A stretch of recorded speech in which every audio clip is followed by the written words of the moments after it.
What is up, you guys? I am Tony Metro. Welcome to the video. Today, I'm going to be predicting where baseball's best free agents will sign this offseason. This offseason, there are a number of high-profile free agents that any team would love to add to their roster. So today, I'm going to run through some of the biggest names on the market and where I believe they will sign in 2020. In the last year, no one has made more headlines in baseball than Trevor Bauer, and he's arguably the best free agent on the market right now. And even though Bauer has an interesting personality that rubs some people the wrong way, he backed it up in 2020 with a 1.79 ERA, all culminating in an NL Cy Young Award. Number one, Trevor Bauer will sign a deal with the New York Mets. Yes, I am a Mets fan, and this may seem a little biased, but to be honest, I didn't think Trevor Bauer was going to be a Met going back to last week. However, coming on the heels of Steve Cohen and Sandy Alderson's press conference on Tuesday, I am now more inclined to believe that the Mets will in fact sign Trevor Bauer. Sandy Alderson, when asked about Trevor Bauer, said that he thinks he would be a tremendous fit in New York. Alderson went on to say that baseball is a form of entertainment and that the fans of New York would embrace Trevor Bauer. Bauer caught wind of those comments and seemed to agree, saying that baseball is in fact a form of entertainment. Like I said, going back to last week, I did not think the Mets would be in on Trevor Bauer at all. But after what's transpired here, I definitely believe that he will be in a Mets uniform. Bauer wants to maximize his brand and value off the field, and what better place to do it than in New York City? Number two, JT Realmuto will sign with the St. Louis Cardinals. This one really hurts me because JT Realmuto is my top priority for the Mets this offseason. However, that being said, I believe that JT Realmuto would be an excellent fit for the St. Louis Cardinals. The Cardinals for over the last decade have enjoyed having the best catcher in baseball in Yadier Molina. Molina is now a free agent, and while I'm sure both sides would love to come to an agreement and allow Yadi to finish out his career as a Cardinal, it's clear his play is not what it used to be. The Cardinals have an excellent pitching staff and well-rounded team, but clearly they need to improve at catcher. That's where JT Realmuto comes in, who fits the perfect mold for the St. Louis Cardinals. Along with the fact that he's arguably the best hitting catcher in baseball, he also plays terrific defense behind the plate and can run the base as well. Phillies fans are shaking their heads right now. They want to re-sign Realmuto. To be honest with you, if it hasn't happened at this point, I don't think it's going to happen. This has been an ongoing saga in Philadelphia since Realmuto joined the team. And after the Phillies spent stupid money, they now are at a crossroads and may not be able to extend him.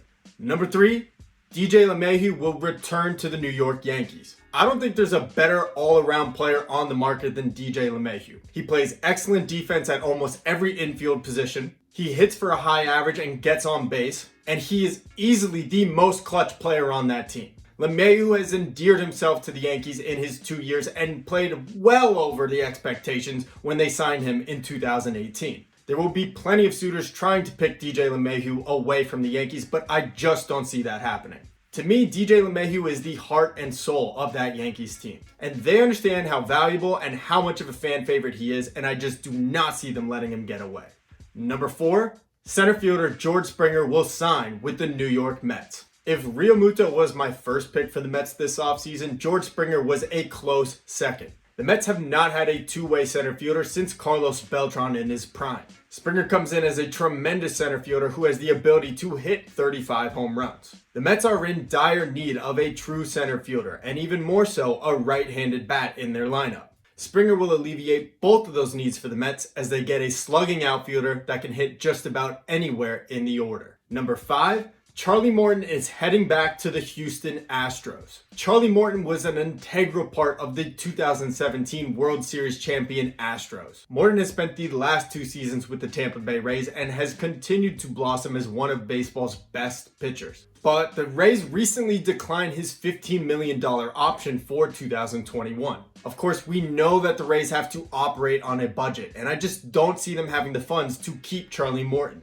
Given the news recently that Robbie Ray just signed for $8 million with the Blue Jays, you have to expect that Charlie Morton will get significantly more money than that. Now, Morton has expressed it's important to him to be close to his family in Florida, and he's also said it's important that he is pitching for a contending team. And because of that, I think it makes sense for Morton to go back to Houston where he has some familiarity. From the Astros perspective, I think it makes sense because they'll be strapped for pitching with Verlander still recovering from his injury. Honestly, this one is a crapshoot. I could see Morton going back to the Rays. I could even see him going to the Yankees, but I'm going to stick with the Houston Astros. Number 6, Masahiro Tanaka will sign with the Los Angeles Angels of Anaheim.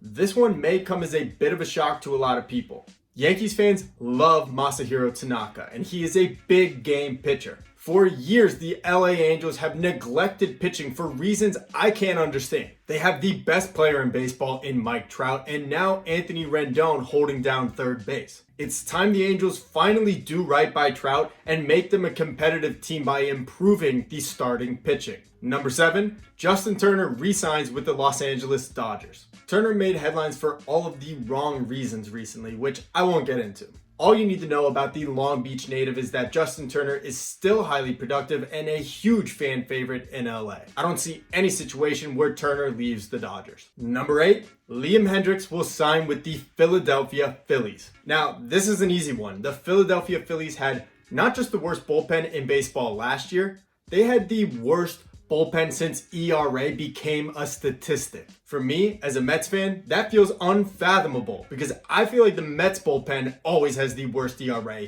in the history of the sport. But it's true. If you take a look at these statistics, it shows the Phillies had a historically bad year out of their bullpen. Over the last 2 years, Hendriks has made 99 appearances with 39 saves, a 1.79 ERA, a 2.32 ERA plus, and 13 strikeouts per 9 innings. Any team in baseball would love to have that in the back of their bullpen, and no team needs it more than the Philadelphia Phillies. Number 9, the Washington Nationals will sign Marcelo Ozuna. Marcelo Ozuna came to the Braves in 2020 on a one-year deal and had an MVP caliber season. Ozuna had 16 home runs, 54 RBIs, and the Braves fell just one game short of the World Series. I could easily see Ozuna returning to the Braves, but to be honest, they are a very measured team in the contracts that they hand out. Last year, the Braves handed Ozuna a one-year prove-it deal, and he did. But something the Braves have always done so well is develop young talent, and they have Austin Riley and Christian Pache waiting in the wings. Meanwhile, the Washington Nationals moved Juan Soto into right field and are losing Adam Eaton to free agency this year. In my opinion, Marcelo Ozuna would be a perfect fit in left field for the Nationals. Center fielder Jackie Bradley Jr. will sign with the Blue Jays. Jackie Bradley Jr. has played his entire career with the Boston Red Sox, but the Red Sox are in a bit of a flux right now, teetering between rebuild and retool.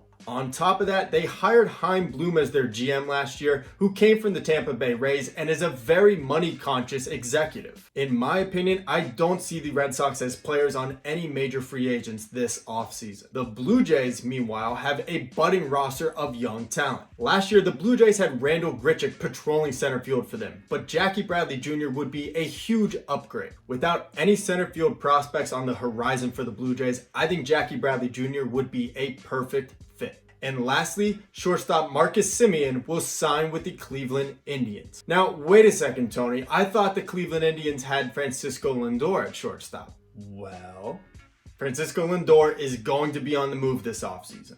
And I believe the Indians still want to remain competitive, and I think Marcus Semien would be a perfect fit to replace him. Semien is coming off a down year, but should the Indians need a replacement for Francisco Lindor, I think he'd be able to step in very nicely as their shortstop. So there you guys have it. That's where I think all the major free agents will land this offseason. What do you guys think? Who was I right about and who was I wrong about? Who did your favorite team end up with in my predictions? And bonus question, where will Francisco Lindor be traded this offseason? Thank you guys for watching. I've been your host, Tony Metro.